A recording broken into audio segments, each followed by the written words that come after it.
Hello बच्चों, आज मैं आपके सामने लेके आया हूं प्लस टू क्लास की एक बहुत इंटरेस्टिंग और important poem, a thing of beauty. A thing of beauty poem है, ये जॉन कीट्स ने लिखी है और ये प्लस टू क्लास के बच्चों के लिए बहुत इंपॉर्टेंट भी है और बहुत इंटरेस्टिंग पोएम भी है। तो इस पोएम को लिखने वाला जो पोएट है वो है जॉन कीट्स। ठीक है, तो पहले हम जॉन कीट्स के बारे में पढ़ेंगे, फिर हम पोएम पढ़ेंगे एक एक लाइन। लेकिन प्लस टू में पोएम पढ़ते समय बच्चों को तीन बातों का ध्यान रखना चाहिए, तीन बातें माइंड में रहनी चाहिए पोएम पढ़ते समय। हमारा टारगेट क्या है? तीन चीजें हैं। पहला टारगेट ये है कि पोएम में स्टेंजा आ सकता है, उसके नीचे 6 क्वेश्चन होंगे, 6 क्वेश्चन। उन क्वेश्चंस के आंसर कैसे दें? जब हम पोएम को डिटेल से पढ़ेंगे, हर एक वर्ड मीनिंग का पता होगा, पोएट यहाँ क्या कहना चाहता है, उसकी टोन क्या है, मैसेज क्या है, तो हम आराम से आंसर दे पाएंगे। उससे बाहर तो कुछ पूछेंगे नहीं। दूसरा टारगेट क्या है? दूसरा टारगेट है शॉर्ट आंसर क्वेश्चन, जो कि 40 और 50 वर्ड्स में एक आंसर लिखना होता है, 3-4 लाइन का। वो हमें माइंड में रखना है। वो कैसे दे पाएंगे? जब पोएम पढ़ेंगे अच्छी तरह से तब। और एक तीसरा टारगेट होता है, वो है long answer question. Long answer question में थीम वगैरह पूछ लेते हैं, तो वो तीनों बातें हमें माइंड में याद रखनी है। ये एक बहुत अच्छी पोएम है, इस पोएम को पढ़ेंगे। लेकिन पहले हम जॉन कीट्स के बारे में पढ़ेंगे। जॉन कीट्स यानी कि पोएट है, उसकी भी थोड़ी बहुत बेसिक जानकारी हमें पता होनी चाहिए। और ये पोएम कहाँ से ली और क्या इसका बैकग्राउंड है, वो थोड़ी जानकारी होनी चाहिए। उससे फिर पोएम अच्छी समझ में आती है बाद में। तो देखो भाई, जॉन कीट्स है, उसकी जो बर्थ है और डेथ है, ये देखो बड़ी खास है। 26 ईयर्स, 26 साल की उम्र में डेथ हो गई थी। 1795 में जन्म है, 1821। 26 ईयर्स का था ये, 26 साल की डेथ हो गई थी, बहुत यंग। सोचो आप, इतनी जबरदस्त पोएम लिखी हैं, इतनी ग्रेट पोएम्स, जो कि बड़ी बड़ी यूनिवर्सिटीज में जो स्कॉलर्स हैं, बच्चे हैं, लिटरेचर के, वो पढ़ते हैं, इनको स्टडी करते हैं, रिसर्च करते हैं। ऐसा पोएट। और ये ब्रिटिश पोएट था, इंग्लैंड का ब्रिटिश पोएट था, ब्रिटिश रोमांटिक एरा का पोएट था। रोमांटिक ये एरा होता है, एलिजाबेथन एरा, विक्टोरियन एरा, अलग अलग एरा के पोएट हुए हैं। ठीक है, जैसे विलियम शेक्सपियर था, वो था, वो एलिजाबेथन एरा का पोएट था। रोमांटिक एरा का भी विलियम वर्ड्सवर्थ था, इसका एक कंटेम्प्रेरी, जॉन कीट्स के साथ का ही था विलियम वर्ड्सवर्थ। तो रोमांटिक एरा का पोएट था, ब्रिटेन का था। ये सर्जन बन जाता है। पहले जॉन कीट्स ने सर्जरी सीख ली, सर्जन बन गया। लेकिन बाद में अपनी पूरी लाइफ उसने पोएट्री के ऊपर झोंक दी। डिवोटेड टू पोएट्री, पोएट्री के लिए बहुत जबरदस्त डिवोशन किया उसने, डिवोटेड हो गया और पोएम के लिए पूरी लाइफ लगा दी। और वो एक गॉड गिफ्टेड था। ये तो 25-26 साल की उम्र में, 18-20 साल की उम्र में लड़के क्या करते हैं आजकल। और देखो, ये गॉड गिफ्टेड होता है। और ये लिख दिया मैंने यहाँ, 26 साल की उम्र में डेथ हो गई थी इसकी। और इसकी डेथ के बाद ये सारी पोएम फेमस होती हैं। इसके जीते जी फेमस नहीं होती, बाद में फेमस होती हैं। इसका फ्रेंड था एक, वो इनको पब्लिश करवाता है। अब हम बात करते हैं इस पोएम की, थिंग ऑफ ब्यूटी। जो ये पोएम बनाई है, एनसीईआरटी ने हेडिंग बनाई है, ये इस बुक में से ली गई है। ये बुक है वो, जिसमें से ये स्टार्टिंग की लाइन है, हमारी बुक में ली गई है पोएम बना के। Endymion a poetic romance, Endymion a poetic romance, ये जो बुक है ये पूरा एपिक है। ये एपिक क्या होता है? एक महाकाव्य। जैसे महाभारत है, रामायण है, बाइबल है, ये बहुत बड़े बड़े ग्रंथ हैं, वर्स में काव्यात्मक तरीके से लिखे गए हैं, रिदम में, राइमिंग में। और ये एंडीमियोन अ पोएटिक रोमांस है, ये भी एपिक है। इसमें से हमारी लाइन है, इस बुक की स्टार्टिंग की लाइन है ये हमारी पोएम, 20-25 लाइन है ये सारी। तो इसका थोड़ा सा बता रखा है स्टार्टिंग में, इसको वैसे पढ़ने की जरूरत नहीं है, लेकिन पता होना चाहिए बैकग्राउंड क्या है। हमें इस स्टोरी में से कोई क्वेश्चन नहीं पूछेंगे, पोएम जब शुरू होती है वहां से क्वेश्चन पूछेंगे। लेकिन वैसे बता देते हैं, इसमें हमारी बुक में भी बता रखा है इंट्रोडक्शन में, कि एक ग्रीक लेजेंड है, जॉन कीट्स है, एक ग्रीस देश की एक कहानी है। ठीक है, लेजेंड कहानियां होती हैं, ग्रीक कहानी है, जिसमें एक ब्यूटीफुल और एक यंग शेपर्ड है, जिसका नाम है एंडीमियोन। एंडीमियोन नाम का एक बहुत नौजवान और सुंदर यंग मैन है, वो कि माउंट लैटमस पर्वत पे रहता था ये एंडीमियोन। ठीक है, इस कहानी के अकॉर्डिंग, ग्रीस के अकॉर्डिंग। माउंट लैटमस टर्की में है वैसे ये तो, लेकिन ग्रीस के आसपास पड़ता है ना, तो ये ग्रीक मैथोलॉजी में आते हैं ये कहानियों में। और वो जो ब्यूटीफुल शेपर्ड है, जिसका नाम एंडीमियोन है, वो सपना देखता है, एक विजन देखता है, और उसको एक बहुत सुंदर मून गॉडेस दिखाई देती है। मून गॉडेस, जिसका नाम था सिंथिया। सिंथिया नाम की मून गॉडेस उस एंडीमियोन को दिखाई देती है, और वो फैसला करता है कि मैं उसको ढूंढूंगा। और वो ढूंढता रहता है। आगे और स्टोरी है। तो हमें सिर्फ इतना याद रखना है कि एंडीमियोन पोएटिक रोमांस में से ये पोएम ली गई है। इससे एक एक्सट्रैक्ट है, इसका एक पार्ट है इस एपिक का। ये ग्रीक लेजेंड के ऊपर बेस्ड है जो जॉन किट्स ने लिखी। एंडीमियोन कौन है? एक बहुत सुंदर, beautiful, young, handsome young shepherd है ये, ठीक है। सिंथिया नाम की मून गॉडेस है, उससे वो बहुत ज्यादा इंप्रेस्ड होता है और उसको ढूंढने निकल पड़ता है। माउंट लेटमस पे रहता था ये, ठीक है। And he decided to seek her out, को ढूंढता है। अब हम बात करते हैं पोएम की। पोएम में जो टोन है वो आप सभी पोएम की याद रखना, इसकी नहीं। हमारी 5 पोएम है, उन 5 पोएम में ये टोन जरूर याद रखना आपकी, पोएट का स्वर कैसा है। इसमें दुखी है, परेशान है, जैसे कमला दास वाले में पढ़ा था हमने। कमला दास अपनी माँ के डेथ से, अप्रोचिंग डेथ से, उसके बुढ़ापे से परेशान है, दुखी है। लेकिन यहां ये है optimistic. A thing of beauty में जो पोएट है वो सकारात्मक सोच रहा है कि हमारी लाइफ में दुख ही दुख बहुत हैं। पोएम पढ़ेंगे अभी एक एक लाइन। तो वहां पोएट लिखता है कि हमारी लाइफ में सफरिंग्स हैं, सोरोज हैं, दुख बहुत हैं, लेकिन उनके बावजूद भी हमें जीवन से प्रेम करना चाहिए।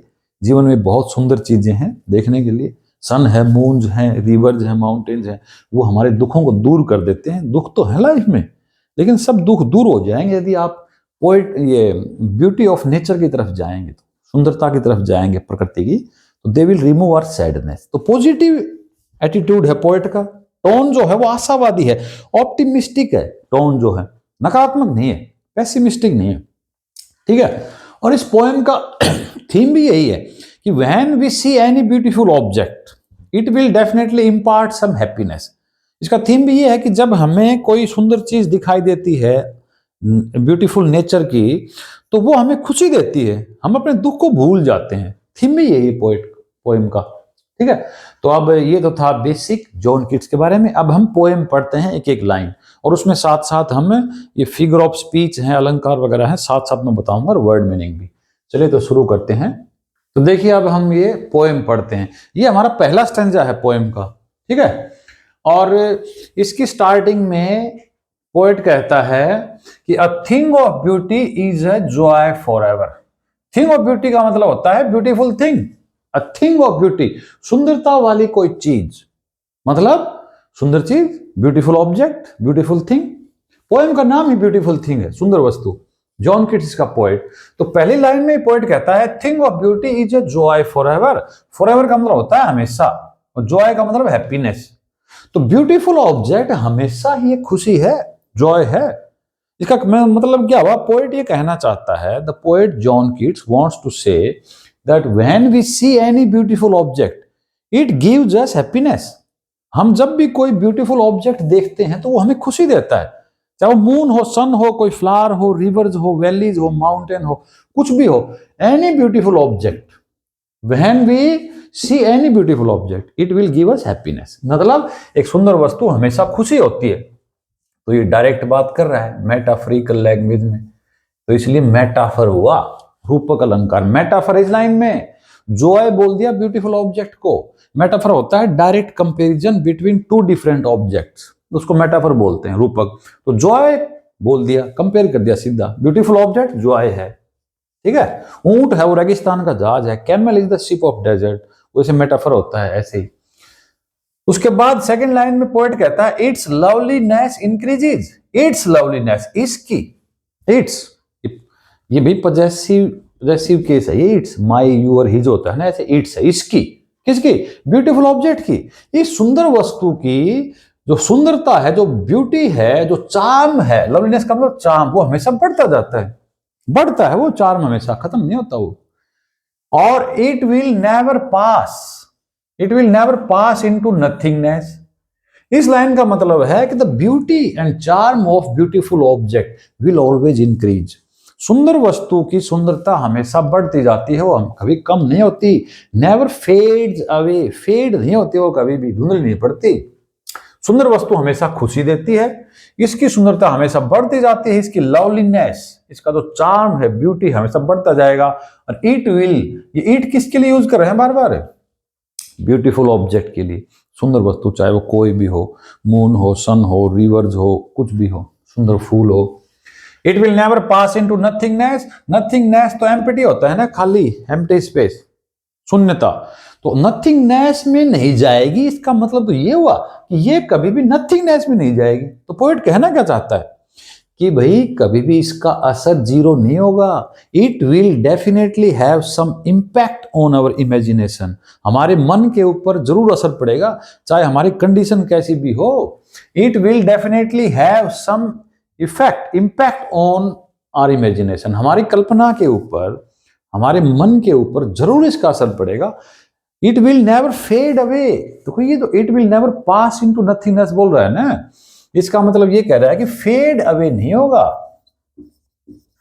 It will never fade away, धुंधला नहीं पड़ता, इसकी सुंदरता हमेशा बढ़ती जाएगी और इसका ऐसा कभी नहीं हो सकता कि इसका असर ना हो। It will definitely have some impact on our imagination. हमारी कल्पना में, हमारे मन में उसका जरूर असर पड़ता है। कोई भी सुंदर चीज देख लो, हमारी मानसिक कंडीशन चाहे कैसी भी हो, तो सुंदर वस्तु हमेशा खुशी देती है, इसकी सुंदरता हमेशा बढ़ती जाती है। It will always increase and it will definitely have some impression.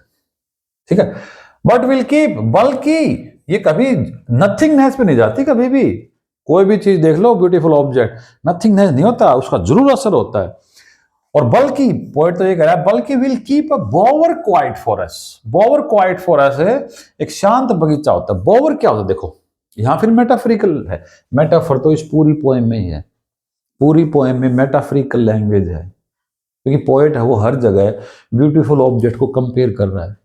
Beautiful चीज को कभी कह रहा है वो सुंदर चीज है, वो ठंडी छाया की तरह है। सुंदर चीज है वो खुशी है। ब्यूटीफुल ऑब्जेक्ट है वो ये हमें खुशी देती है, एक स्वीट ड्रीम्स की तरह है। सब जगह कंपेयर कर रहा है, तो मेटाफोरिकल तो सब जगह ही है, बाकी अलग अलग चीजें भी हैं। तो यहां भी क्वाइट बोवर बोल दिया ब्यूटीफुल ऑब्जेक्ट को, but will keep a बोवर quite forest. Quite होता है शांत, और ये होता है भाई shady place under a tree. ये बोवर है ना, इसका मतलब है shady place under A group of tree. पेड़ों का जो ग्रुप है, पेड़ के नीचे घनी छाया है, गहरी छाया है, उस जगह को बोवर क्वाइट बोवर बोलते हैं। बोवर, बोवर क्वाइट फॉरेस्ट। और ये शांत बगीचा समझ लो, एक पेड़ पौधे हैं हरे भरे और उसके नीचे ठंडी छाया है। क्योंकि ये सफेद के नजरिए से देखो, आप एयर कंडीशन ऑफिस में बैठे हैं, एयर कंडीशन घर में बैठे हैं, ठंडी छाया बैठे हैं, वहां आपको फीलिंग नहीं होगी छाया की। एक गडरिया है, भेड़ बकरी चराता है और वो नंगे पैर है, और वहां दौड़ के उसको एक पेड़ों का ग्रुप दिखाई देता है, पेड़ों की ठंडी छाया दिखाई देती है, और भाग के वहां खड़ा होता है वो तपती धूप में। तब उसको फीलिंग होती है कि वो छाया का मतलब क्या इंपॉर्टेंस है, हमें नहीं पता। उस गड्ढे के हिसाब से देखो कि वो बोवर क्वाइट फॉरेस्ट एक शांत बगीचे की, शांत ठंडी छाया की तरह है। Shady place under a tree, किसको कहा है बोवर? ब्यूटीफुल ऑब्जेक्ट को। इसलिए मेटाफर यहां भी होगा, क्वाइट बोवर वाली लाइन में भी मेटाफर तो यहां भी है, मेटाफर तो हर जगह ही है इस पोएम में। तो ये the poet is comparing the beautiful object with a बोवर, एक ठंडी छाया से कंपेयर कर रहा है। पोएट कह रहा है कि beautiful object is like a shady place, it gives us the relief exactly as a shady place gives. ये हमें ब्यूटीफुल ऑब्जेक्ट हमें वैसे ही सुकून, वैसे ही खुशी देता है जैसे कि एक ठंडी छाया, शांत जो ठंडी छाया हमें देती है। और एक स्लीप है ये, यहां भी फिर कंपेयर कर रहा है, कह रहा है कि beautiful object is like A sleep, एक ऐसी नींद की तरह है ब्यूटीफुल ऑब्जेक्ट जिसमें हसीन सपने हैं, full of sweet dreams. It is beautiful object is like A sleep that has sweet dreams, जिसमें मधुर सपने हैं, हसीन सपने हैं, जिसके अंदर डरावने सपने नहीं है, हसीन सपनों वाली नींद की तरह है ब्यूटीफुल ऑब्जेक्ट। ब्यूटीफुल ऑब्जेक्ट है वो हमें खुशी देते हैं, उसकी खुशी, उसकी सुंदरता हमेशा बढ़ती जाती है, उसका असर जरूर होता है, उसका इंपैक्ट 100% होता है, फेड अवे नहीं होता कभी भी देख लो चाहे वो। बल्कि ये तो हमारे लिए ठंडी छाया की तरह है, शांत एक ठंडी छाया की तरह है, शेडी प्लेस की तरह है। और बल्कि ये तो हमारे लिए एक ऐसी नींद की तरह है ब्यूटीफुल ऑब्जेक्ट, एक ऐसी नींद की तरह है जिसमें हसीन सपने हैं, जिसमें हेल्थ है, जिस नींद में सुकून है। ये तीनों चीजें, asleep with sweet dreams, with good health and relief. Quite breathing का मतलब तो रिलीफ ही तो है, सुकून। ब्रीदिंग मतलब सांस लेना, क्वाइट मतलब शांति से सांस लेना, अब यदि नींद में आपको डरावने सपने आते हैं तो वो कैसी नींद? और नींद में यदि आपकी हेल्थ अच्छी नहीं है तो कहाँ नींद आएगी? और आपको परेशानियां हैं, आप अनईजीनेस फील कर रहे हैं, रिलीफ नहीं है लाइफ में, एक ऐसी नींद जिसमें सुकून भरी नींद, हेल्थ भी आपका बिल्कुल अच्छा है, अच्छा हेल्थ है और मधुर सपने आ रहे हैं, हसीन सपने हैं, स्वीट ड्रीम्स, हेल्थ और क्वाइट ब्रीदिंग वाली नींद से कंपेयर कर दिया पोएट ने ब्यूटीफुल ऑब्जेक्ट को। ये हमारा पहला स्टेंजा पूरा हुआ।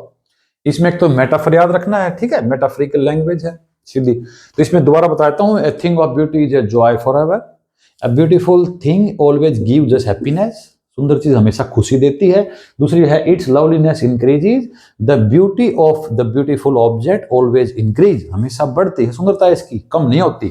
It will never pass into nothingness, pass into nothingness का मतलब है fade away, it will never fade away, इसकी सुंदरता धुंधली नहीं पड़ती, हमेशा इसकी सुंदरता बढ़ती जाती है और इसका असर नथिंगनेस में नहीं जाता, it will definitely have some impact.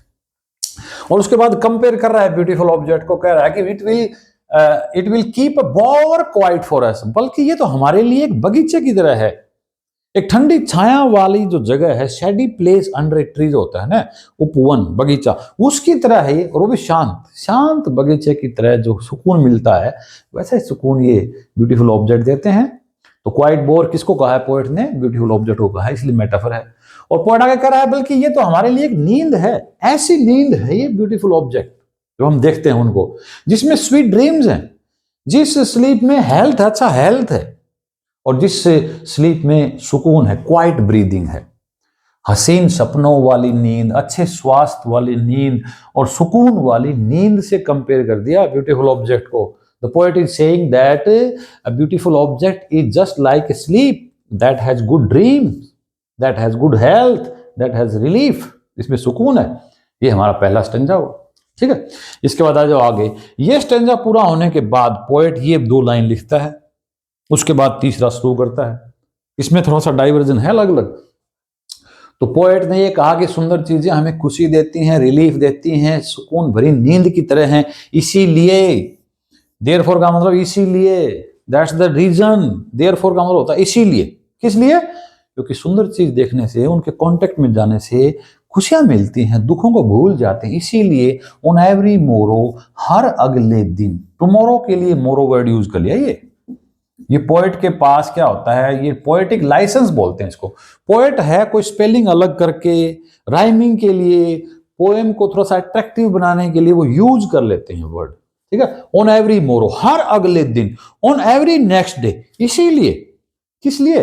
Because the beautiful things are source of happiness, beautiful things हैं वो हैप्पीनेस का सोर्स है, इसीलिए हम हर दिन आर वी रीडिंग, हम माला बना रहे हैं, फ्लावरी बैंड, फूलों की माला। देखो यहां पर फिर से ये मेटाफर फिर आ गया, मेटाफर तो है ही हर एक लाइन में लगभग, क्योंकि सब जगह कंपेयर कर रहा है।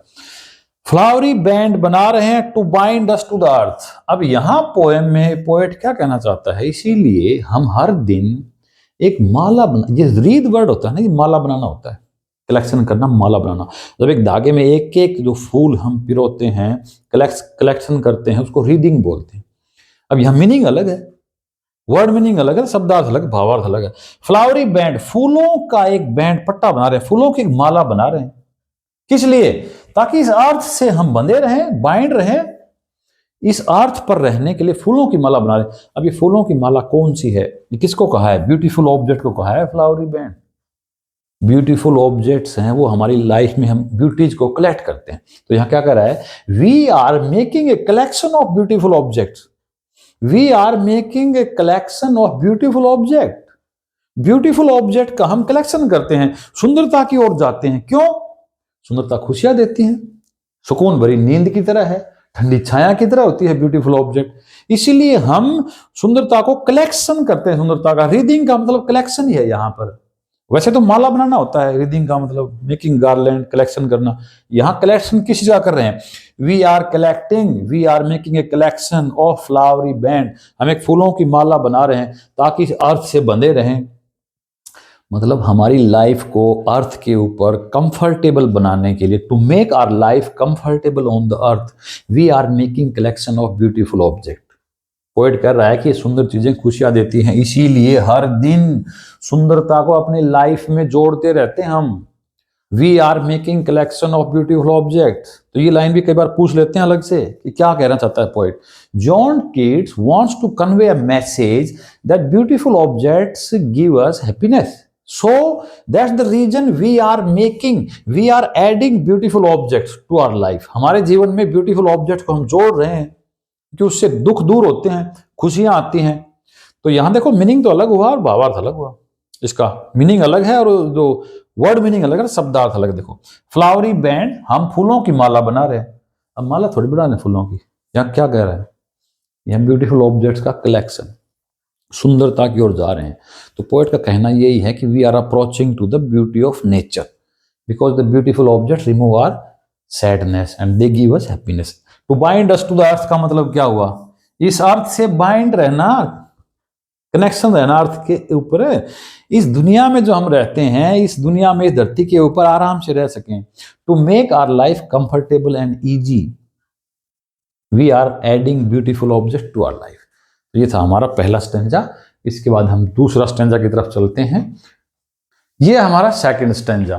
तो पहले स्टेंजा में पोएट कहता है कि ब्यूटीफुल ऑब्जेक्ट्स हैं वो हमें खुशी देती हैं, दे इम्पार्ट हैप्पीनेस, इसलिए हम अपनी लाइफ में सुंदरता को ऐड करते हैं। फिर यहां इसके बाद पोएट कहता है कि हमारी लाइफ में दुख भी बहुत हैं, लेकिन उन दुखों के बावजूद भी सुंदर चीजें हैं दुनिया में। उन दुखों को दूर करने के लिए there are many beautiful objects that can remove our sadness from our life. हमारी लाइफ से दुखों को दूर करने वाली चीजें हैं। लेकिन पहले यहां लिस्ट बना रहा है जो दुख देती हैं उन चीजों की। दो क्वेश्चन आते हैं इस पोएम में। We make the list of the things that cause suffering. उन चीजों की लिस्ट बनाओ जो हमें दुख देती हैं लाइफ में। और फिर पोएट इसके बाद सारी लिस्ट बनाता है उन सुंदर चीजों की, ब्यूटीफुल ऑब्जेक्ट की, जो हमें खुशियां देती हैं।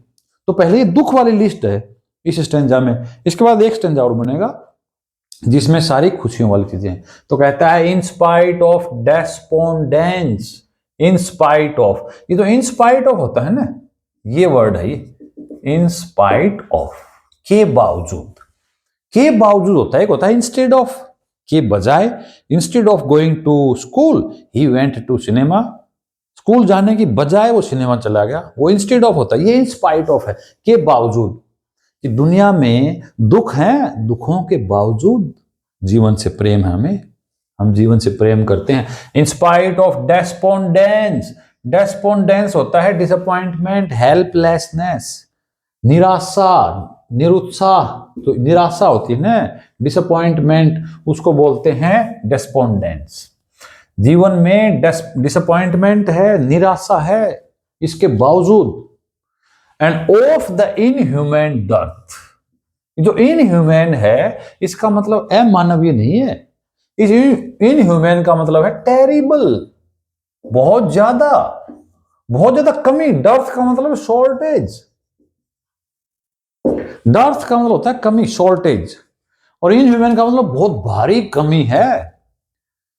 जीवन में डिसअपॉइंटमेंट है, इसके बावजूद। ये जो ऑफ लगाएगा, बाकी इन स्पाइट ऑफ का पोएट है जो इन स्पाइट, यहां तो स्पाइट ऑफ लिख दिया, अब यहां ऑफ लिख रहा है बार बार, ऑफ। तो इसका मतलब है in spite of the inhuman dearth of noble nature.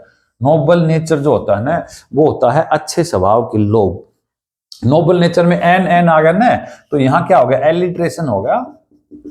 Alliteration होता है ना अनुप्रास अलंकार, एलिट्रेशन, एन साउंड से एलिट्रेशन हो गई। तो इन स्पाइट ऑफ डेस्पोंडेंस, निराशा के बावजूद, inhuman dearth of noble nature, अच्छे लोगों की भारी कमी के बावजूद, ऑफ द इनह्यूमन डर्थ, इतनी बहुत भयंकर, terrible shortage of good नेचर्ड people, अच्छे लोगों की कमी है दुनिया में। पोएट कहता है जॉन कीट्स, बुरे लोग बहुत हैं जो हमें दुख देते हैं, बुरे लोग बहुत, अच्छे लोगों की कमी है। डर्थ का मतलब शॉर्टेज, लैक, स्कैरसिटी, कमी है हमारे देश, हमारी दुनिया में नोबल नेचर्ड पीपल की, अच्छे स्वभाव के, नोबल नेचर वाले लोगों की कमी है। ये भी दुख का कारण है। अगर सब जगह अच्छे लोग होंगे तो खुशियां देंगे। दुख देने वाली बातें बता रहा है पोएट यहां, सारी जो सफरिंग कॉज करती है वो बता रहा है। निराशा है जीवन में, हमारे जीवन में अच्छे लोगों की कमी है भारी। ऑफ द ग्लूमी डेज, उदासी भरे दिन है, सैड डेज, ये ग्लूमी सैडनेस होता है। लेकिन यहाँ पर एक फिगर ऑफ स्पीच है ना, वो है ट्रांसफर्ड एपिथेट। में यहां बता देता हूं, ये खास है एक ट्रांसफर्ड एपिथेट, ये एक फिगर ऑफ स्पीच होता है भाई। मेटाफर है, सिमिली है, लिटरेशन है, तो सब बच्चे जानते हैं जनरली। ये ट्रांसफर्ड एपिथेट भी हमारी पोएम में, कमला दास वाली पोएम में भी है, स्प्रिंटिंग ट्रीज, और वो है ना लास्ट पोएम में वो रोड साइड स्टैंड, उसमें से भी है, उसमें भी है ट्रांसफर्ड एपिथेट। ठीक है, ट्रांसफर्ड एपिथेट क्या होता है? ट्रांसफर्ड एपिथेट का मतलब है एक ऐसा एडजेक्टिव जो किसी और का एडजेक्टिव है, किसी और पे ट्रांसफर कर दिया गया है। एपिथेट का मतलब होता है एडजेक्टिव, गुण बताने वाला, विशेषता। तो ये एडजेक्टिव है ग्लूमी, किसकी विशेषता बता रहा है? डेज की। लेकिन ये ट्रांसफर्ड है। डेज का क्या ग्लूमी और क्या हैप्पी? दिन है, सुबह दिन निकलता है, शाम होती है, दिन निकलता है, शाम होती है। ये जो ग्लूमी डेज, अच्छा दिन था, व्हाट अ वंडरफुल डे। तो वंडरफुल डे है, डे का क्या वंडरफुल?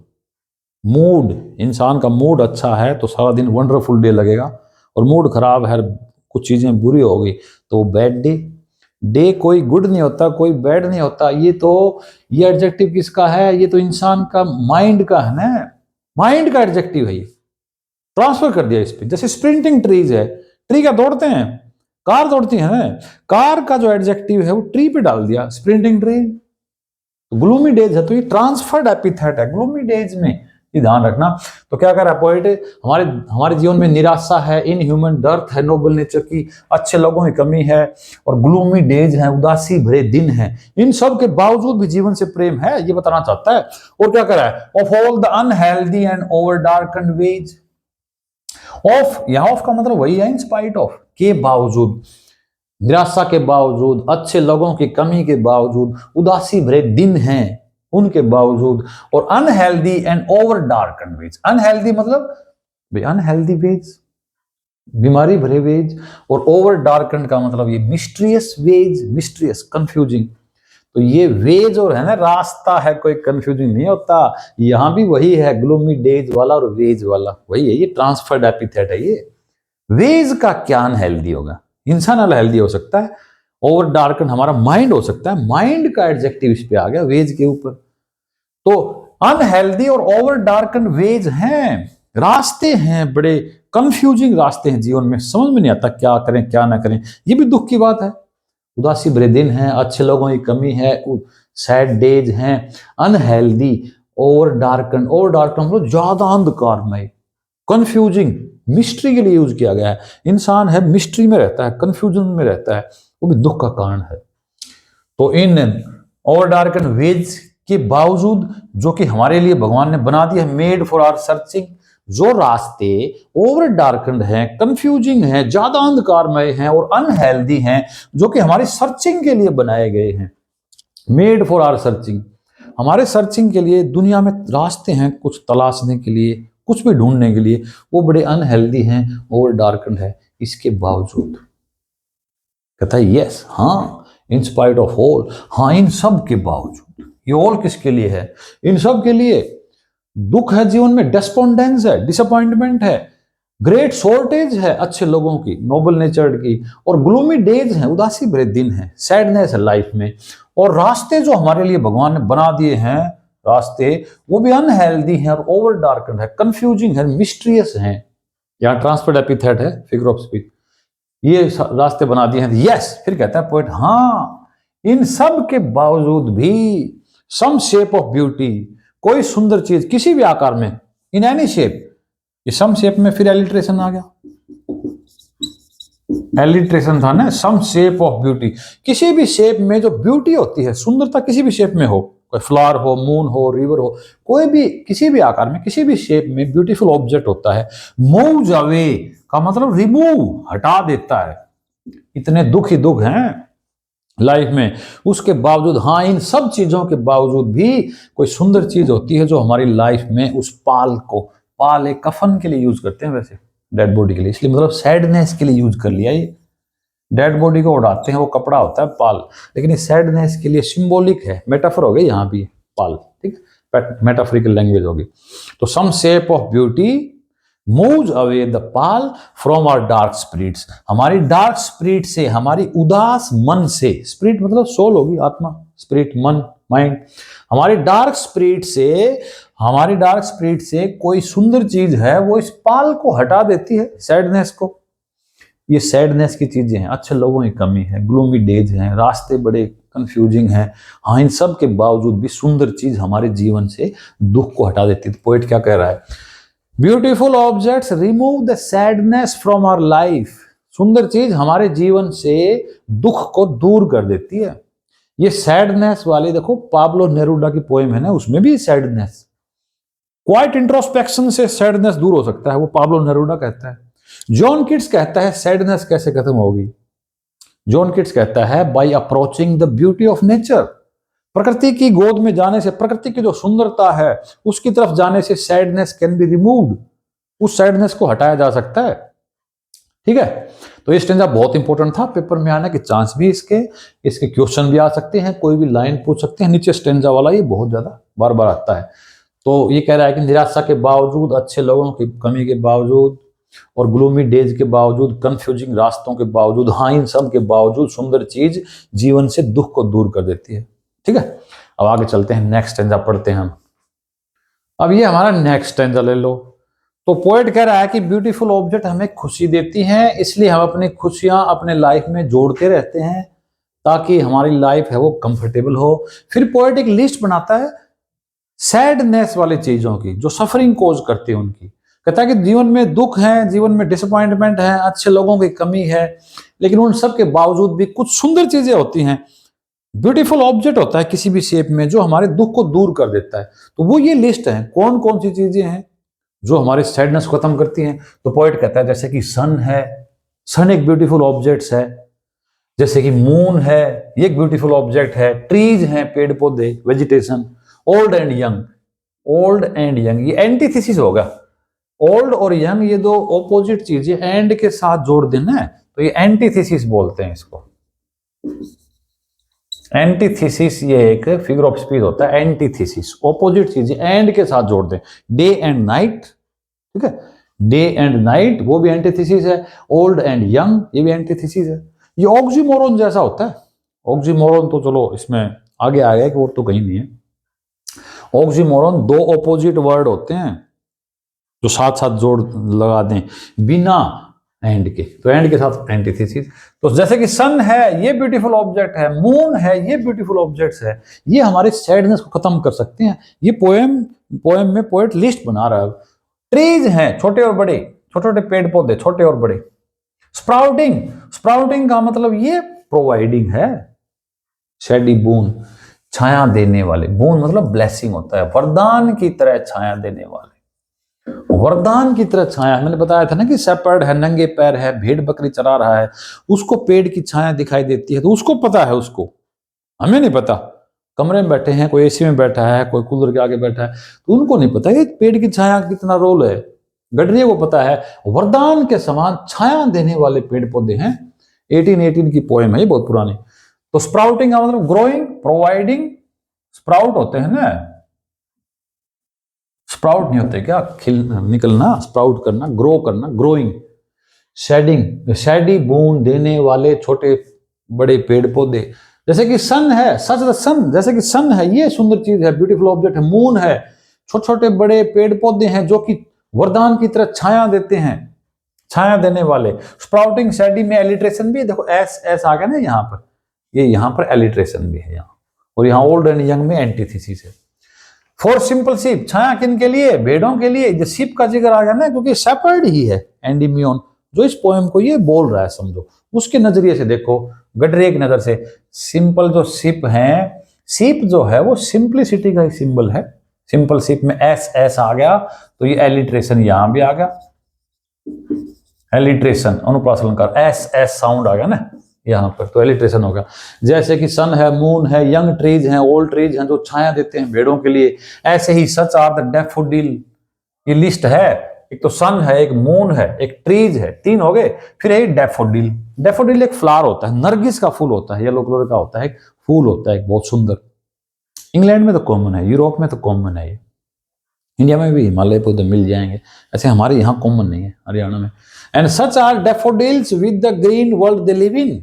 डेफोडिल के बारे में क्या कह रहा है पोएट, यहां इसे इन चीजों के बारे में पोएट क्या कह रहा है ये भी ध्यान रखना है। यंग और ओल्ड ट्रीज के लिए क्या कहा है, they provide shade for the simple sheep, भेड़ों के लिए छाया देते हैं। और डेफोडिल के लिए क्या कहता है, दे लिव इन ग्रीन वर्ल्ड, ग्रीन वर्ल्ड में रहने वाले वो पेड़ पौधे, ये डेफोडिल्स, नरगिस के फूल, ये भी ब्यूटीफुल ऑब्जेक्ट है, सुंदर फूल, नरगिस का फूल। तो क्या करता है ये, with green world they live in forest, green world का मतलब फॉरेस्ट, फॉरेस्ट में रहने वाले ये डेफोडिल के फूल, ये सुंदर चीज है। और क्लियर रेल्स, वो साफ नदी, क्लियर रेल होती है ना, वो स्ट्रीम होती है नदी, छोटी नदी, पहाड़ों में जो छोटी नदी आती है नदी में कूड़ा करकट नहीं होता, पॉलीथीन वगैरह डस्ट नहीं होती, पहाड़ों में पानी आता है तो साफ झरना, साफ जो पानी होता है, छोटी सी स्ट्रीम होती है, उसमें कंकर पत्थर साफ दिखते हैं, इसलिए क्लियर रेल, वो छोटी सी नदी स्पष्ट साफ, दैट जिसने फॉर देमसेल्व्स अपने लिए, वो क्लियर रेल्स, छोटी छोटी नदियां हैं पहाड़ों में बहने वाली, वो भी सुंदर चीज है। सुंदर चीजों की लिस्ट बना रहा है ब्यूटीफुल ऑब्जेक्ट की, कह रहा है कि क्लियर रील होती है ना, वो भी सुंदर चीज है। जिन्होंने अपने लिए क्या कर लिया है, कूलिंग कवर्ड बना लिया है। मेड, देखो ये राइमिंग के लिए मेक बाद में ले आए, मेक और ब्रेक बनाने के लिए, मेक ब्रेक। बाकी इट हैज मेड, यानी कि जो रील्स है ना, they have made cooling covered for themselves, ये हुआ सिंपल सेंटेंस। इन स्पष्ट, ये साफ नदियों ने क्या कर लिया अपने लिए, एक कूलिंग कवर्ड बना लिया। इस कूलिंग कवर्ड को समझ लो, देखो सीसी है तो एलिट्रेशन भी है यहाँ, देखो ये एलिट्रेशन भी है, सीसी आ गया तो यहाँ, ठीक है। तो ये कूलिंग कवर्ड क्या होता है, ठंडा करने वाला कवर, ये कवर्ड के साथ टी लगा दिया, यानी कि कवर ऑफ ट्रीज। सड़क के दोनों तरफ पेड़ होते हैं, नहर के दोनों तरफ पेड़ होते हैं, ऐसे ही ये झरने हैं ना, ये जो नदियां हैं, छोटी रील्स हैं, इनके दोनों तरफ पेड़ ग्रो कर लिए इन्होंने, अपने लिए कूलिंग कवर्ड बना लिया है, कूल करने वाला कवर बना लिया इन्होंने दोनों तरफ। यानी there are trees on the both side, दोनों साइड में ट्रीज हैं, वहां पर प्लांट्स हैं। तो क्लियर रील के लिए क्या कहा है, कूलिंग कवर बना लिया उन्होंने अपने आप को ठंडा करने के लिए। क्यों, अगेंस्ट द हॉट सीजन, गर्मी से बचाने के लिए। ये गेंस्ट का मतलब अगेंस्ट के लिए है, ये राइमिंग के लिए स्पेलिंग चेंज कर लेते हैं, अगेंस्ट के लिए गेंस्ट है। ये अपोस्ट्रोफी का मतलब ये ए गायब है, यहां से अपोस्ट्रोफी होता है वर्ण लोप, जहां अक्षर गायब हो वहां से अपोस्ट्रोफी लगाते हैं। Against the hot season, hot season से बचने के लिए इन क्लियर रील्स ने क्या कर लिया है, they have made cooling cover of trees, अपने दोनों तरफ पेड़ पौधे उगा लिए हैं, वो सुंदर चीज है। तो सन सुंदर चीज है, मून है, ट्रीज हैं, ये डेफोडिल के फूल हैं, ये सुंदर चीज है, क्लियर रील्स है, ये एक ब्यूटीफुल ऑब्जेक्ट्स है। और फिर कह रहा है कि mid forest brake, mid forest brake, वन के बीच में जो वेजिटेशन है ना, ब्रेक को बोलते हैं वेजिटेशन, प्लांट्स होते हैं ना, वेजिटेशन, प्लांट्स, फर्न, फॉलिएज, फूल, पत्ते, पत्तियां, ब्रेक बोलते हैं इसको, वेजिटेशन को। बड़े बड़े पेड़ हैं, उनके अलावा जो वेजिटेशन उगी हुई है ना, मिड फॉरेस्ट ब्रेक, फॉरेस्ट के बीच में, ठीक है ना, वो भी एक सुंदर चीज है। और उन फॉरेस्ट के बीच में जो ब्रेक हैं, यानी वेजिटेशन है, जो प्लांट्स हैं, बुशेज हैं, सर्ब्स हैं, वो सारी चीजें हैं, वो रिच हैं, rich with sprinkling of fair musk rose, उनके बीच में कहीं कहीं गुलाब के फूल खिले हुए हैं। और कौन से गुलाब के फूल, मस्क रोज, मस्क की स्मेल वाले, मस्क की फ्रेग्रेंस वाले, परफ्यूम वाले। मस्क होता है ना, हिरण की जो नेवल होती है ना, डो की, हिरण की, उसकी नाभि में होती है, कस्तूरी बोलते हैं। मस्क वाली, फ्रेग्रेंस वाले गुलाब के फूल ब्लूम खिले हुए हैं, बीच बीच में कहीं। स्प्रिंकलिंग का मतलब बिखरे हुए, स्प्रिंकलिंग का मतलब स्कैटरिंग, स्कैटर्ड, बिखरे हुए, फेयर, सुंदर सुंदर मस्क रोज खिले हुए हैं बीच बीच में कहीं, वो सब सुंदर चीजें हैं। सुंदर चीजों की लिस्ट बना रहा है, कह रहा है कि मिड फॉरेस्ट ब्रेक, ये एक ब्यूटीफुल ऑब्जेक्ट है, वेजिटेशन है, और उस वेजिटेशन वो rich with a sprinkling of fair musk rose, गुलाब के सुंदर फूल खिले हुए हैं, उनसे प्रॉस्पर्ड है। रिच विद का मतलब समृद्ध है पूरी तरह से, बिखरे हुए, कहीं कहीं गुलाब के फूल हैं, वो काफी बिखरे हुए हैं, रिच है। तो वन के बीच में, फॉरेस्ट के बीच में ब्रेक है, और उसके बीच में कहीं कहीं सुंदर मस्क रोज खिले हुए हैं, बिखरे हुए हैं, वो भी एक सुंदर ऑब्जेक्ट, ठीक है। इसके बाद हम पढ़ते हैं हमारा लास्ट स्टैंजा। अब ये हमारा लास्ट स्टैंजा पोएम का, ये भी बहुत इंपॉर्टेंट स्टेंजा है, ये भी पेपर में आता है, इसमें क्वेश्चन भी बनते हैं। तो लास्ट में पोएट कहता है, तो सुंदर ब्यूटीफुल ऑब्जेक्ट की लिस्ट बना रहा है, सन, मून, डैफोडिल्स, रोज। अब ये कह रहा है कि such too is the grandeur of dooms. Grandeur का मतलब होता है ग्रेटनेस, ठीक है। और डूम जो है वो होता है final judgement of God. Doom word है ना, बाइबल में होता है। हमारे यहाँ हिंदुओं में बोलते हैं महाप्रलय, ठीक है, और कुरान में बोलते हैं कयामत, कुरान में, और ये हमारे बोलते हैं महाप्रलय। और डूम जो है बाइबल में है। ये भगवान जब फैसला लेता है, फाइनल जजमेंट करता है मौत के बाद कि वो कहाँ जाएगा, स्वर्ग में जाएगा, नरक में जाएगा, उसको डूम बोलते हैं, फाइनल जजमेंट ऑफ गॉड। तो ये कह रहा है कि फाइनल जजमेंट जो होगा गॉड का वो भी ग्रेट होगा। अब पोएट कह रहा है such too is the grandeur of Doom.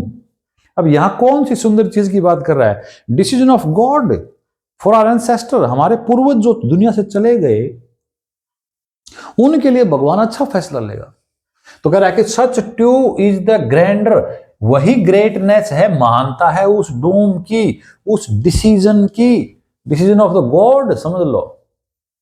Final judgement होता है ना गॉड का, ये बाइबल का वर्ड है फाइनल जजमेंट, क्योंकि पोएट तो क्रिश्चियन पोएट है ना इंग्लैंड के, उस हिसाब से लिख रहे हैं। Greatness of, there is the greatness of the decision of God. किसके लिए? वी हैव इमेजिन्ड, जो हमने कल्पना कर रखी है। किसके लिए? फॉर आवर माइटी डेड, हमारे जो माइटी डेड लोग हैं ना, उनके लिए हमने इमेजिन कर रखा है decision of God. The God will take a great decision for our ancestor. Mighty dead कौन है? माइटी का मतलब होता है पावरफुल। माइट इज राइट नहीं बोलते, माइट इज राइट। तो माइटी डेड, वो जो डेड लोग हैं, हमारे एंसेस्टर हैं जो चले गए, ग्रेट वॉरियर्स लगा लो, इसमें कुछ भी लगा लो, हमारे पूर्वज हैं वो लगा लो, सोल्जर्स लगा लो, जिसने देश के लिए, दुनिया के लिए बहुत अच्छा काम किया है, इसलिए माइटी डेड वर्ड यूज किया। पेपर में आता है भाई माइटी डेड के साथ ये ग्रैंडर वर्ड क्यों जोड़ रहे हैं? जो लोग चले गए दुनिया से, ग्रैंडर वर्ड क्यों जोड़ा है पोएट ने? ये बताने के लिए कि उन्होंने अपनी लाइफ में ग्रेट अचीवमेंट हासिल किए। They made great achievements during their life time, इसलिए माइटी डेड का है। अब इसमें देखो एक फिगर ऑफ स्पीच भी है इसमें, एक माइटी डेड, अभी जो बता रहा था ना ऑक्सीमोरोन, ये ऑक्सीमोरोन है यहाँ, क्योंकि शक्तिशाली भी है और डेड भी है। दो ऑपोजिट वर्ड एक साथ आ जाएं, दो ऑपोजिट वर्ड एक साथ आ जाएं, उसको ऑक्सीमोरोन बोलते हैं, ऑक्सीमोरोन। और ऑक्सीमोरोन के ये दो ऑपोजिट वर्ड के बीच में एंड आ जाए तो एंटीथेसिस होता है, डे एंड नाइट, अभी बताया था ना, old and young, trees old and young, तो एंटीथेसिस था। ये माइटी डेड दो अलग अलग वर्ड है, माइटी मतलब पावरफुल, शक्तिशाली, और डेड का मतलब मरा हुआ, मौत, खत्म, ऑपोजिट वर्ड होगा दोनों, इसलिए ऑक्सीमोरोन है। तो पोएट कह रहा है कि उस डूम की भी ग्रेटनेस है जो हमने सोच रखा है, इमेजिन कर रखा है हमने, किसके लिए? हमारे एंसेस्टर के लिए, हमारे पूर्वजों के लिए।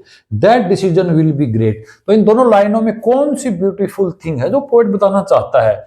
Decision of God, decision of God किसके लिए? एंसेस्टर के लिए, माइटी डेड्स के लिए।